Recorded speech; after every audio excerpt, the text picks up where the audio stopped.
A few years before he would go on to make the game that would make him famous, Jordan Mechner created Karateka while he was still in college.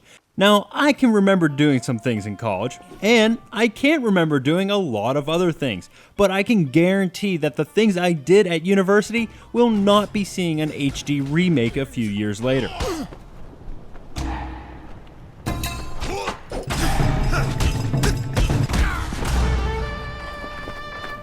Jordan would develop one of my favorite games, Prince of Persia, after this, and you can see many similarities between the two games.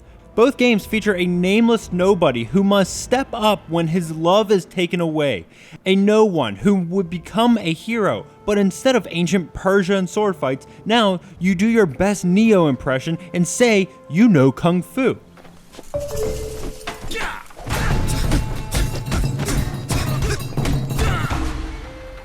The gameplay is just like the original, with this just updating and not really changing things.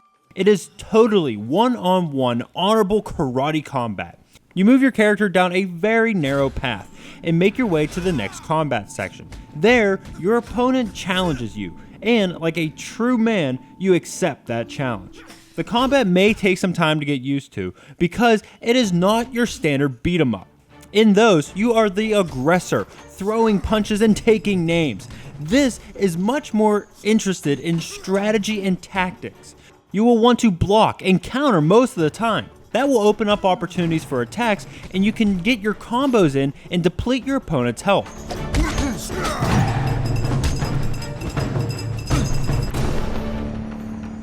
Don't think this is a mindless button masher, or you will get taken down. Like if you approach the princess in an attacking stance in the original. Young viewers might not understand. But while the core gameplay remains intact, the art style is years apart. Instead of the 2 or 3 colored pixelated figures of the original, this now has full-on 3D characters and backgrounds. Everything has a very stylized look, with cell shading and fitting animations. It may not be the best looking game out there, but the style surprisingly fits, even though the original was realistic. Well, for the time it was.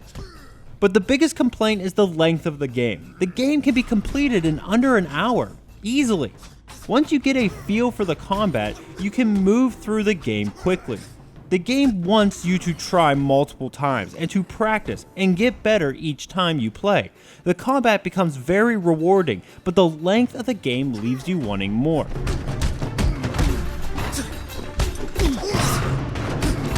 The game is an updated relic from the past that still holds its place, but not with the same awe the original inspired.